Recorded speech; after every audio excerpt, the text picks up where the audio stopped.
வணக்கம். அனைவருக்கும் வணக்கம். பொறுமையாக இருக்கிறதுக்கு ஒரு அளவு இருக்குது. ஆனால் அளவுக்கு மீறி பொறுமையாக இருந்தால், அசையாமல் இருந்தால், அவங்கள தூக்கிட்டு போயிட்டு அடக்கமே பண்ணிடுவாங்க. ஓகேவா? இது எதுக்கு சொல்கிறேன்னா, நம்ம அந்த சமுதாயத்தில் வாழ்கிறோம். நல்லது, கெட்டது எல்லாத்துலேயுமே உங்கள் கருத்தை பதிவிடுங்க. அப்படி பதிவிடலைன்னா நல்லவங்க எல்லாருமே அழிஞ்சு போயிடுவாங்க. ஓகேவா? இப்போ எதுக்காக இந்த வீடியோ நான் பேசுகிறேன்னா, நம்ம எல்லாருடைய நல்லதுக்காக ஒருத்தவங்க முன்னாடி வராங்கன்னா அவங்களுக்கு நம்ம சப்போர்ட் பண்ணணும். அவங்க தப்பு பண்ணாலும் அதை நம்ம விமர்சிக்கணும். ஃபஸ்ட்டு நான் யாருன்னு சொல்லிடுறேன். என் பேர் அட்டகாச பாபு. ஓகேவா? எதுக்கு அட்டகாச பாபுனா, நான் அஜித்துடைய ரசிகர். ஓகேவா? ஒரு நல்ல மனிதரை நான் ஃபாலோ பண்ணுறேன். அவருடைய பின்பற்றுறதுனால அவர் படத்தில் ஒரு நேம் எடுத்து நான் வச்சுருக்கேன், அட்டகாச பாபுன்னு. இது நான் எனக்கு வைக்கல, என்னுடைய நண்பர்கள் எனக்கு அடையாளமாக சூஸ் பண்ணி வச்ச பேர் தான் இந்த அட்டகாச பாபு. இப்போ விஷயம் என்னென்னா, இந்த இவர் சட்டமன்ற உறுப்பினர், ஒரு எம்எல்ஏ திரு வேல்முருகன் அவர், திருன்னு நான் சொல்கிறேன், ஞாபகம் வச்சுங்க. நம்ம யாருக்காக இருந்தாலும் மரியாதை கொடுக்கணும். மரியாதை இல்லைன்னா அது அவங்களுக்கு தான் அசிங்கம். ஆனால் நம்ம வாயிலேருந்து வர வார்த்தை நல்லா வரணுன்றதை நம்ம எல்லாருமே மனசில் கொள்ளணும். ஓகேவா? திரு வேல்முருகன் அவர் விஜய் அவரை விமர்சனம் பண்ணி பேசியிருக்காரு. அதையும் எதை விமர்சனம் பண்ணியிருக்காருன்னா, அவர் இந்த படிக்கிற பசங்களுக்கு ஊக்குவிக்க வகையாக தன்னுடைய அவ்வளவு வேலையும் விட்டுட்டு பண்ணுறாரு. ஓகேவா? வேலையை விட்டு பண்ணுறது பரவாயில்ல, அது கூட யார் வேணால் எங்கே வேணால் பண்ணலான்னு வச்சுங்க. இந்த விஷயத்தை பண்ணணும்னு மனசில் நினச்சி எடுத்து பண்ணுறாரு. இப்போ நீங்கள் டீப்பாக பாருங்கள். இதில் நான் யாரை விமர்சிக்கிறேன், எவ்வளோ பேரை விமர்சிக்கிறேன் அப்படின்லாம் எனக்கு அப்படி நான் அதை நினைக்கல. நான் என்ன நினைக்கிறேன்னா, மக்களுக்கு நல்லது நடக்கணும். மக்கள்னால் யார்? நானும் மக்கள் தான். அதில் ஒருத்தனாக தான் நான் பேசுகிறேன். எங்கேயோ ஒரு சட்டம் போட்டால் அது நம்மளையும் பலனடையும். எங்கேயோ ஒரு தப்பான சட்டம் போட்டால் அது நம்மளுக்கும் பேடாக முடியும். ஓகேவா? அப்படி இருக்கும்போது எனக்கு இவர் வேல்முருகன் பேசுனது தப்பாக தோணுது. இவர் என்ன சொல்கிறாருன்னா, படிக்கிற பசங்களை போய் அவர் கட்டி பிடிக்கிறாரு, லிப் கிஸ் அடிக்கிறாரு, அப்படிப்பட்ட ஆட்களை நீங்கள் போய் பார்க்குறதுக்கு நீங்கள் கூட்டி கொடுக்கலாமே அப்படின்னு சொல்கிறாரு. பொது வேலையில் எல்லா அப்பா அம்மாவையுமே அவர் அசிங்கப்படுத்துகிறாரு. எனக்கும் 2 பசங்க இருக்காங்க. அவங்கக்கிட்ட நான் என்ன சொல்லி வளர்க்குறேன்னா, நீங்கள் நல்லா படிச்சிங்கன்னா விஜய் பாரு எப்படி அவார்டு கொடுக்குறாரு, எல்லாருக்கும் எப்படி ஊக்குவிக்கிறார் பாரு, அந்த மாதிரி நீங்கள் அவர் பக்கத்தில் போய் நின்னா ஃபோட்டோ பிடிக்கலாம், நிற்கலாம் அப்படின்னு சொல்லி நான் அவங்கள சொல்லி வளர்த்துருக்கேன். இப்போ நீங்கள் சொன்ன வார்த்தை என் பசங்க பார்த்தா எப்படி இருக்கும்? எனக்கு மனசு காயமாகுது. ஒரு நல்லவரை போய் நீங்கள் விமர்சனம் பண்ணுறீங்க. 1000 வேலை விட்டுட்டு பண்ணுறாரு. ஓகேவா? அவர் என்ன ஒரு சீட்டுக்கும் 2 சீட்டுக்கும் போயிட்டு ஒரு கட்சிக்கு ஜால்ரா போட்டுக்கிட்டு அந்த கட்சி பண்ணுற வேலையெல்லாம் அனுசரிச்சுக்கிட்டு அப்போல்லாம் வாய் திறந்து பேசாமல் இப்போ பேசுகிற ஆளா அவர்? இந்த சமுதாயத்தில் வேறு எதுவுமே பிரச்சனையே நடக்கலையா பெண்களுக்கு? இந்த படிக்கிற பசங்களுக்கு ஊக்கத்தொகை கொடுத்தது மட்டும்தான் தப்பா? வேறு எதுவுமே பிரச்சனை நடக்கலையா? இந்த பொள்ளாச்சியில் 100 பெண்களை 100 200 பெண்கள் 500 பெண்கள்ன்றாங்க. அப்போ எங்கே போச்சு திரு வேல்முருகன்?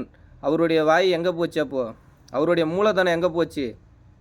அதை விடுங்க. அடுத்தது இந்த அண்ணா பல்கலைக்கழகம் சொல்கிறாங்க, ஒருத்தன் ஒரு பொண்ணை அப்படி ஒரு ஒரு கவர்மெண்ட்டு காலேஜ் உள்ளே போயிட்டு அப்படி பண்ணியிருக்கானா, அந்த ஒரு பொண்ணு தைரியமாக வெளியே சொல்லிச்சு, எல்லாருக்கும் தெரிஞ்சுது.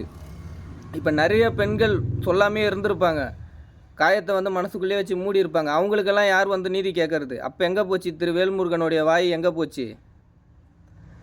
எத்தனையோ பெண்கள் குடும்ப சூழ்நிலை மனசில் வச்சுக்கிட்டு அவங்களால வருமானம் இல்லாமல் அப்பா குடிச்சிட்டு இருக்கிறான், அண்ணன் குடிச்சிட்டு இருக்கான், தம்பி சண்டை போட்டு கெஞ்சா குடிச்சு வேஸ்ட்டாக போகிறான் அப்படின்னு சொல்லிட்டு எத்தனையோ பஸ் ஸ்டாப்பில் பெண்கள் போயிட்டு தப்பான வேலை பண்ணுறாங்க, வயிற்று பொழப்புக்காக, தன்னுடைய குடும்ப சூழ்நிலைக்காக. அதுக்கெல்லாம் திரு வேல்முருகன் அவர்களுக்கு கண்ணில் படலையா?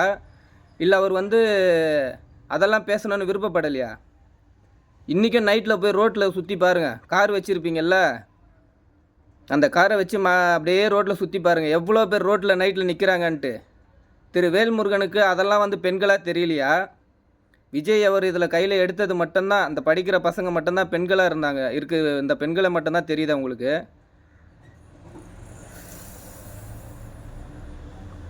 எவ்வளவோ இருக்குது. மக்கள் எவ்வளவோ கஷ்டத்தில் இருக்காங்க. ரோட்டோரத்தில் எவ்வளவோ பேர் ஒரு வேளை சாப்பாட்டுக்கு இல்லாமல் இருக்காங்க, ஒரு துணி போடுறதுக்கு இல்லாமல் இருக்காங்க, தன்னுடைய பிள்ளைகளுக்கு ஃபீஸ் கட்ட முடியாமல் இருக்காங்க. கவர்மெண்ட் பள்ளி தரம் உயர்த்தாமல் இருக்காங்க. எத்தனையோ கிராமத்தில் போகிற வரத்துக்கு சாலை இல்லாமல் இருக்குது. நீங்கள் அதெல்லாம் விட்டுட்டு இன்றைக்கி ஒருத்தர் வராருன்னா அவர் நல்லது பண்ணுறாரு, நல்லது பண்ணலை, அவர் அது மக்கள் நாங்கள் சொல்லணும். அவர் நல்லது பண்ணுறாரு, நல்லது பண்ணலன்னு மக்கள் நாங்கள் சொல்லணும். நீங்கள் உங்கள் வேலையை தான் நீங்கள் பார்க்கணும். அடுத்தவனை குறை சொல்லி நீங்கள் நல்லவனாக எது காட்டிக்கிறீங்க? கூட இருக்க கட்சிக்கு, பெரிய கட்சிக்கு நீங்கள் ஜால்ரா அடிக்கிறீங்களா?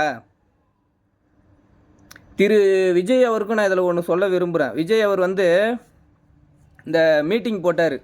பெரிய மீட்டிங் போடும்போது அப்போ ஒன்று சொன்னார், ஆட்சியிலையும் பங்கு, அதிகாரத்துலேயும் பங்கு நான் தரேன் அப்படின்னு சொன்னார். இவங்களுக்கு தான் நீங்கள் ஆட்சியில் பங்கு கொடுக்க போகிறீங்களா? இவங்களுக்கு தான் நீங்கள் அதிகாரத்தில் பங்கு கொடுக்க போகிறீங்களா? என்னை பொறுத்த வரைக்கும் ஏடிஎம்கேவும் சரி, டிஎம்கேவும் சரி, நல்ல கட்சி தான். அது கூட கூட்டணி வைக்கிறாங்க தெரியுமா? அவங்க தான் சுரண்டி சுரண்டி சாப்பிட்றது. அது எல்லாருக்குமே தெரியவே மாட்டுது. அவங்க எல்லாரும் என்ன பண்ணுறாங்க? மக்களுக்கு நல்லது பண்ணுறேன்னு வராங்க. மக்களை வச்சு தான், என் பின்னாடி இவ்வளோ கூட்டம் இருக்குன்னு வச்சு தான் சீட்டு வாங்குறாங்க.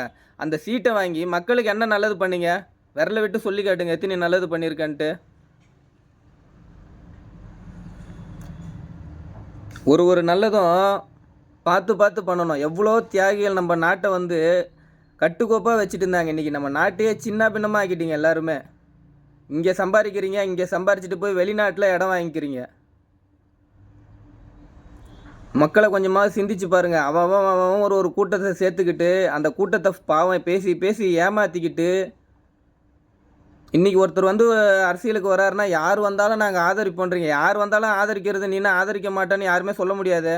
யார் வந்தாலும் ஆதரிக்க தான் போகிறாங்க. அவர் நல்லவரா, நல்லது பண்ணுவாரா? இல்லை என்னால் இதை பண்ண முடியல, இவ்வளோ நாள் நான் போராடி இருக்கேன், 40-50 வருஷம் நான் போராடி இருக்கேன், என்னால் இதை பண்ண முடியல, அவர் பண்ணார்னா மக்களுக்கு நல்லா இருக்கும், அவர் இதை பண்ணணும், அவர் பண்ணார்னா நான் கூட நிற்பேன், சப்போர்ட் பண்ணுவேன், இந்த மாதிரி சட்டத்திட்டங்கள் மக்களுக்கு வரணும் அப்படின்னு சொல்கிறீங்க. மக்கள் மக்கள் மக்களுன்றீங்க. பங்களா வீட்டில் இருக்கீங்க, கார் வச்சுருக்கீங்க, விதவிதமாக ட்ரெஸ்ஸு போடுறீங்க, உங்கள் சொந்தக்காரங்களுக்கெல்லாம் ஆடம்பரமாக கல்யாணம் பண்ணுறீங்க, பெரிய பெரிய மண்டபத்தில் பண்ணுறீங்க. அப்புறம் எதுக்கு நீங்கள் மக்களை பற்றி பேசுகிறீங்க? மக்களை பற்றி பேசுகிறீங்களே, உங்கள் நாக்கு கூசலை. எல்லா அரசியல்வாதியுமே தான் போய் கேட்குறேன். ஏங்க 1000 ரூபாய்க்கு ஒருத்தனை அவ்வளோ இங்கே நாயாக பொழைக்கிறாங்க. ஒரு வேளை சாப்பாடு இல்லாமல் குப்பை தொட்டியில் பொறுக்கி சாப்பிட்றாரு. நான் என் கண்ணெதிரில் பார்க்குறேன்.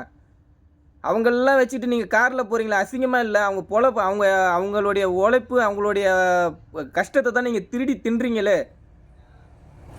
தயவு செஞ்சு எவ்வளவோ இருக்குது. நான் படிப்படியாக பேச தான் போகிறேன். நான் யாருக்காகவும் எதுக்காகவும் நான் விட்டு கொடுக்க மாட்டேன். நான் தப்புன்னு பண்ணுறேன், தப்பு பேசுகிறேன்னா நீங்கள் தாராளமாக சொல்லுங்கள், நான் என்னை திருத்திக்கிறேன். இந்த மாதிரி 40-50 வருஷம் எனக்கு அனுபவம் கிடையாது. ஆனால் 40-50 வருஷம் நான் நிற்கும்போது இந்த நாட்டை என்னால் முடிஞ்ச அளவுக்கு நான் கொஞ்சம் பெருக்கி சுத்தம் பண்ணியிருப்பேன். ஆதங்கம், என்னை சுற்றி இருக்கிறவங்களாம் கஷ்டப்படுறாங்கன்ற ஆதங்கம். திரு விஜய் அவர்களை பேசுகிறதுக்கு இந்த அரசியலில் யாருக்குமே தகுதி கிடையாது. எனக்கு ஏக்கம், படிக்கிற பசங்களுக்கு எவ்வளோ பேர் பெரிய பெரிய மாநாடு போடுறாங்க, விதவிதமாக சாப்பாடு ஆக்கி போடுறாங்க. படிக்கிற பசங்களுக்கு சாம்பார் சாப்பாடு போடுறீங்களே, சாப்பாடு போடுறதுக்கு விளம்பரமாக நிற்கிறீங்க, சாப்பாடு போடுறீங்க. நான் இப்போ இருந்த முதலமைச்சரையும் தான் சொல்கிறேன், இதுக்கு முன்னாடி இருந்த முதலமைச்சர் தான் சொல்கிறேன். அதுக்கப்புறம் அவன் அந்த ஸ்கூலில் சாப்பிட்டுட்டு அதுக்கப்புறம் அவன் வீட்டுக்கு போய் என்ன பண்ணுறான்றதை யாராவது யோசிச்சிருக்கீங்களா? விஜய் அதுக்கு அடுத்த ஒரு படி எடுத்துகிட்டு போயிருக்காரு. இதுக்கு அடுத்த ஒரு படி தான் முதலமைச்சராக இருக்கிறவங்க பண்ணணும். இவன் இப்போ எப்படி நினைக்கிறேன்னா, விஜய் ஒரு கட்சி ஆரம்பிக்கிற ஆளே இந்த அளவுக்கு யோசிக்கிறாருன்னா நம்மக்கிட்ட பவர் இருக்குது, நம்ம எந்த அளவுக்கு பண்ணணும்னு அதை விட நீங்கள் டபுள் மடங்கு ட்ரிபிள் மடங்காக பண்ணி காட்டணும். அப்போ தான் உங்களுக்கு மதிப்பு வரும், பேர் வரும். அதை விட்டுட்டு பண்ணுறவனையும் குறை சொல்லிட்டு நம்மளும் பண்ணாமல் இருந்தால் இதெல்லாம் ஒரு சீப்பான பொழப்பாக தெரியல. நம்மளும் நல்லது பண்ணக்கூடாது, வரவங்களும் நல்லது பண்ணக்கூடாது அப்படின்றது. விஜய் ரசிகர் எவ்வளோ பேர் இருக்கீங்க, ஏன் உங்களுக்கெல்லாம் மூளை கிடையாதா? கட்சியில் போய்ட்டு கொடியை பிடிச்சிக்கிட்டு, நான் இப்போவும் சொல்கிறேன், விஜய் அவர்கள் மீது எனக்கு விமர்சனம் அதிகமாக இருக்குது. பொது விஷயத்தை பேசி சொல்கிறேன், இருக்குது. ஆனால் அப்படி இருந்தும் ஒரு நல்ல மனுஷங்க சில இடத்துக்கு வரும்போது அவங்களுக்கு எதிர்ப்பு வந்ததுன்னா நம்ம பேசணும். பேசக்கூடியது நம்மளுடைய கடமை அப்படி நான் நினைக்கிறேன். அதனால தான் நான் இதை பேசுகிறேன்.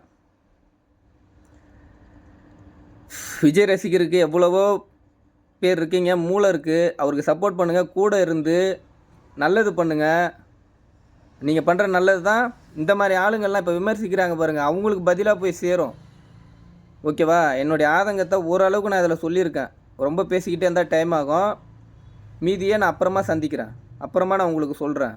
விஜய் சாருக்கு என்னுடைய சப்போர்ட்டை நான் சொல்லணும்னு விருப்பப்பட்டேன். என்னுடைய சப்போர்ட்டை ஒரு அஜித் ரசிகராக இருந்து, ஓகேவா, ஒரு அஜித் ரசிகராக இருந்து என்னுடைய சப்போர்ட்டை நான் விஜய் சாருக்கு கொடுக்குறேன்.